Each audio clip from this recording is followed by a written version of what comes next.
Salam alaikum, j'espère que tout le monde va bien. Aujourd'hui, on va faire un cours sur la concordance des temps. Un cours très important pour ne plus se tromper, à savoir quel temps choisir quand on a une proposition principale et une proposition subordonnée. Donc par rapport au temps, des fois on ne sait pas quel temps on va utiliser. Alors la concordance des temps, c'est quoi d'abord? La concordance des temps, c'est lorsque le temps de la proposition subordonnée dépend du temps de la proposition principale. Bon, juste le cours d'avant, je crois, ou deux cours avant, on avait vu bien en détail c'était quoi une proposition principale, une proposition subordonnée. Donc là, je ne vais pas revenir dessus. Bon, on va quand même regarder, on va quand même voir quelques exemples. Alors le premier exemple, il annonce qu'il ne viendra pas à la réunion. Donc ici, on a la principale, il annonce, proposition principale. Qu'il ne viendra pas à la réunion, c'est la proposition subordonnée. Donc ici, le temps de la subordonnée, ici on a utilisé le futur, on utilise le futur car l'action n'a pas encore eu lieu. Hein, c'est normal.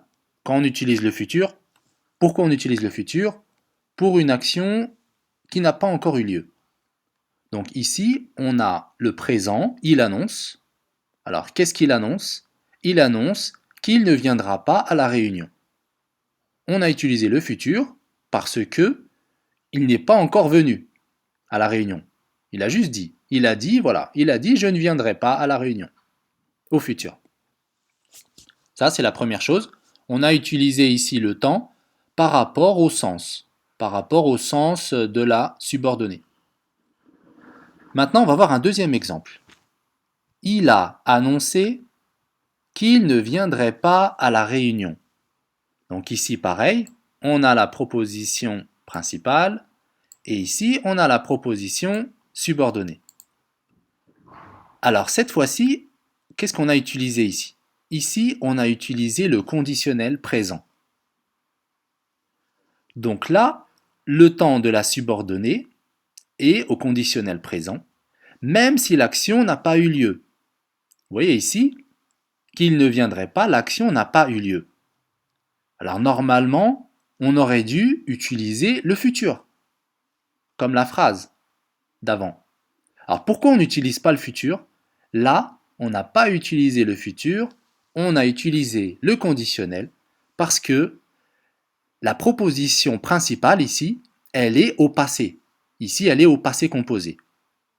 Donc quand la proposition principale est au passé, comme par exemple passé composé, il a annoncé, et bien dans ce cas-là, on est obligé d'utiliser le conditionnel présent si on veut parler d'une action qu'on n'a pas encore faite.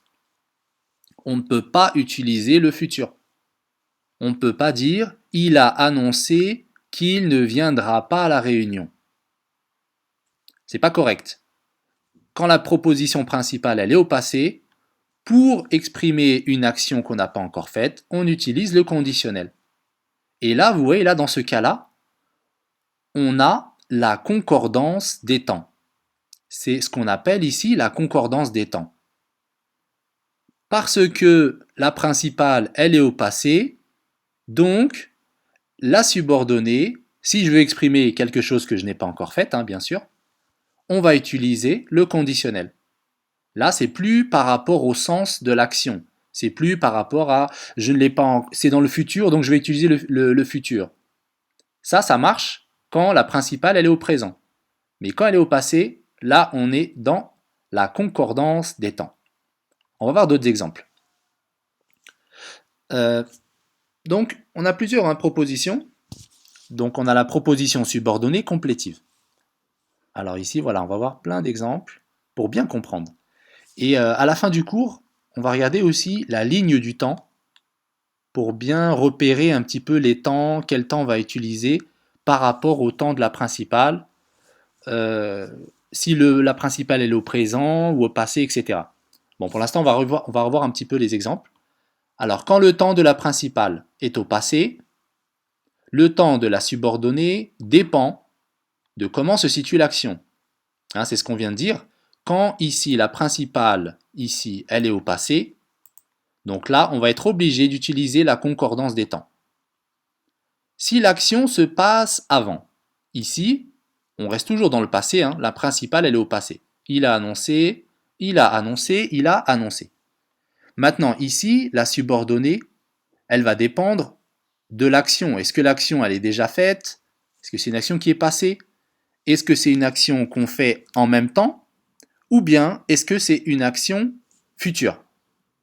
Donc, si l'action se passe avant, on utilise le plus que parfait. Comme ici, il a annoncé qu'il était venu à la réunion. Donc là, dans la phrase, il annonce qu'il était venu. C'est le passé par rapport à l'annonce. Hein, l'action, il l'a déjà faite. Donc, on utilise le plus que parfait. Un deuxième exemple, si l'action se passe en même temps, on utilise l'imparfait. Il a annoncé qu'il venait à la réunion. Donc là, l'action, elle se passe en même temps que l'annonce. Il a annoncé qu'il venait. On utilise l'imparfait quand on a deux actions en même temps. Et la troisième, il a annoncé qu'il viendrait à la réunion. Là, c'est si l'action se passe après. Comme on a vu tout à l'heure, pour le futur, quand la principale elle est au passé, on utilise le conditionnel. Il a annoncé qu'il viendrait. Alors on peut revoir un petit peu si la principale est au présent. Il annonce. Si l'action elle est au passé, il annonce qu'il est venu à la réunion. Si c'est en même temps, il annonce qu'il vient à la réunion, présent, présent. Et si c'est dans le futur, il annonce qu'il viendra à la réunion. Vous voyez donc ici, le présent, quand l'action elle est avant, on utilise ici le passé composé, alors que là, le passé, on utilise le plus que parfait. La deuxième, quand c'est une action en même temps, le présent, il annonce qu'il vient présent, présent, présent. Ici, ça va être passé imparfait. Ça aurait pu être aussi imparfait, imparfait. Mais c'est une action qui est passée, on met l'imparfait. Et une action au futur, ici on utilise le présent, futur. Quand la principale elle est au passé, passé, conditionnel présent. Alors une petite remarque, si la proposition subordonnée, on utilise le si de condition. Donc si la principale est au conditionnel, la subordonnée est à l'imparfait ou au plus que parfait, mais jamais au conditionnel. Alors ici on a un exemple, on a la proposition principale qui est au conditionnel présent. Il serait heureux. Donc conditionnel présent, ici, après le si, ici on a un si, S apostrophe, s'il pouvait assister à la réunion. Ici, on ne peut pas utiliser le futur ou le conditionnel. On ne peut pas dire il serait heureux s'il pourrait assister à la réunion. Avec le si, on ne peut pas utiliser le conditionnel ou même le futur. Donc on va utiliser l'imparfait ou le plus que parfait, suivant la situation. Donc il serait heureux s'il pouvait assister à la réunion. Un deuxième exemple, si la principale est à un temps de l'indicatif, la subordonnée est au présent ou au passé composé, mais jamais au futur.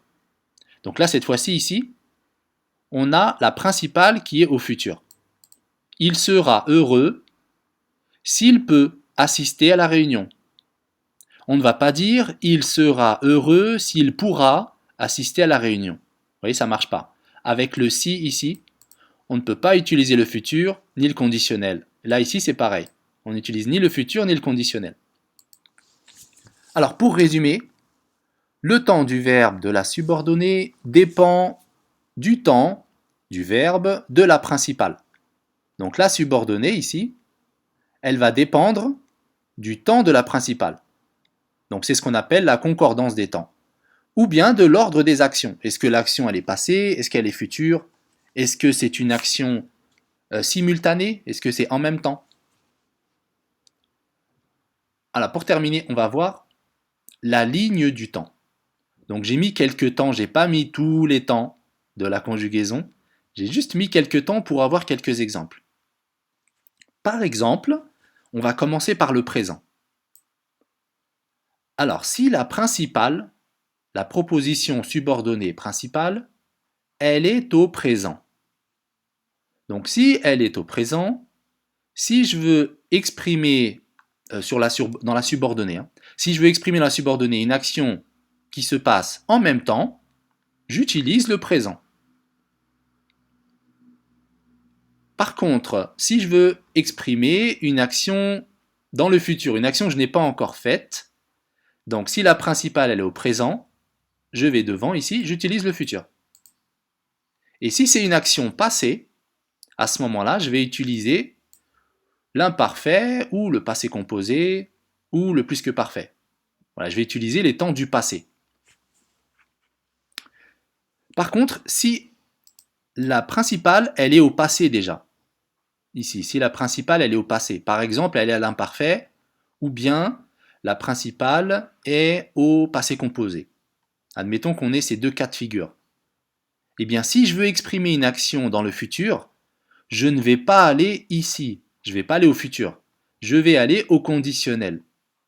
C'est le conditionnel présent qui exprime le futur dans le passé. Quand on est dans le passé, on n'utilise pas le futur simple, on utilise le conditionnel présent, si on veut exprimer le futur. Et si on veut exprimer le passé, donc on revient en arrière, cette fois-ci, on utilise le plus que parfait. Vous voyez, c'est comme si on avait un décalage. Ici, on a le présent, ici, présent, futur, passé. Et si on a ici la principale à l'imparfait, c'est comme si elle avait le rôle du présent, mais au passé. Donc ici, si on a l'imparfait ou le passé composé dans la principale, le futur, ça va être le conditionnel, et le passé, ça va être le plus que parfait. Voilà, donc j'espère que j'ai été assez clair. Hein. Je sais que c'est pas évident à saisir comme ça, mais bon voilà, je vous apporte juste quelques informations et j'espère que cela vous a été utile. Donc je vous souhaite de passer une très bonne journée. À la prochaine, Inch'Allah.